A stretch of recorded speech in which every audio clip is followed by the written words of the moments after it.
speech, and now look to Chloe Jacobs to close the case for the opposition and the debate as a whole.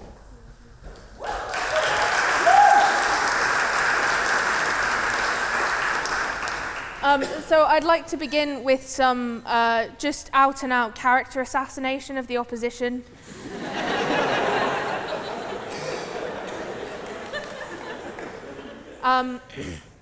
You are not good at things.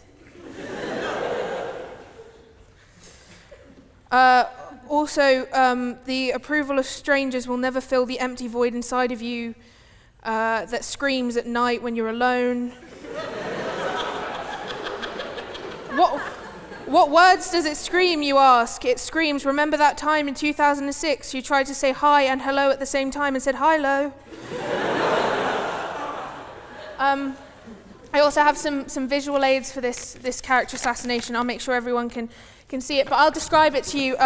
So this is one of the Cambridge certified rotters, and that's an old woman, and that's her pension for some reason in USD.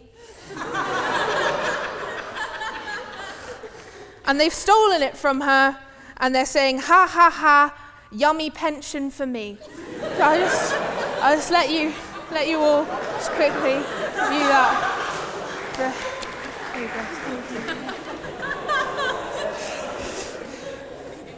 go. And also, just finally, to close off this opening statement, I have a message from one of your mothers, and she says she's never loved you.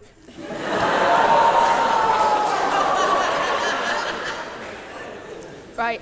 Now that I've thoroughly discredited you, I'll talk a little bit about the matter at hand. I think, much like my esteemed colleague Chelsea said, who's doing this, these guys are tantamount to anti-vaxxers. The proposition that laughter is the best medicine sounds very much like something that someone who believes in crystals would say. I think Gwyneth Paltrow is like 3 seconds away from selling bottled laughter on Goop. I really think it's something that, like, sort of, it's the kind of propaganda that would come out if we didn't have medicine anymore. It's like, just have a giggle. Because there's all sorts of these kind of medicines. There's this, like, medicine is inadequate. So, for example, I have depression and anxiety. And you know what? I think it's hilarious that we're talking about laughter being the best medicine, and all of the comedians up here, I'm pretty sure, like, 75% deeply mentally ill. Deeply. But I have depression and anxiety, but I also struggle with seasonal affective disorder, which is, or they call it SAD. I think someone tried a bit too hard with that one, but... what it is basically, particularly in countries like England, where we get less sunlight, because you get less sunlight, you actually feel worse during the winter months. And one of the ways that you deal with this, much like, fun fact, psoriasis, you sit in front of a lamp that gives you the light that your body craves, like a photosynthesizing plant.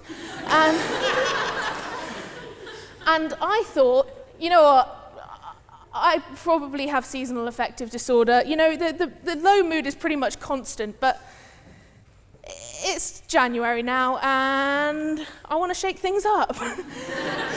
And I bought a seasonal affective disorder lamp. But because I'm poor, I bought it off of a very reputable website called Wish. Anyone familiar with Wish? And I said, when your friends say stuff that is just a little bit too harsh, a bit close to the bone, I said to one of my friends, I bought a seasonal affective disorder lamp from Wish, and she said, you're going to die. You're going to die. That's going to give you some kind of skin thing. And I was like, oh no, it's fine. They, it's sunlight, it's the level of sunlight, but they filter out all of the stuff that would give you, like, melanoma or something like that. And then on the third day of using my seasonal affective disorder lamp, my SAD lamp, I got a sunburn.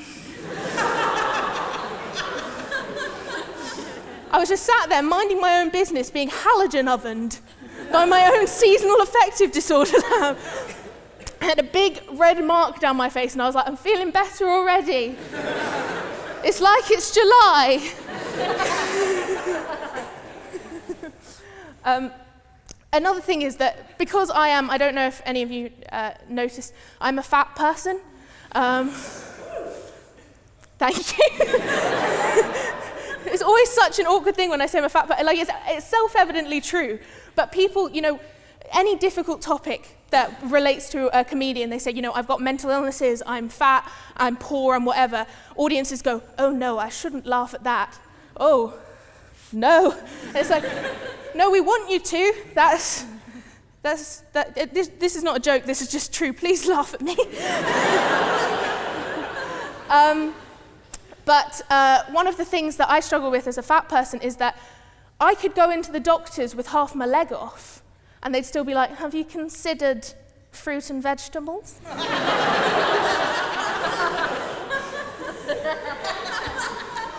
I've never seen a skinny person with half their leg off, that's all I'm saying. And you know how recently people have become quite obsessed with these conspiracy theories that your phone or your Alexa is always listening to you? I never mention fat or weight loss, but I think my Siri must just hear me heavy breathing when I walk up the stairs. Because I get all these targeted ads. And all the targeted ads are just like a fat woman walking, and then she slowly becomes skinny. And I'm like, how far do I have to walk?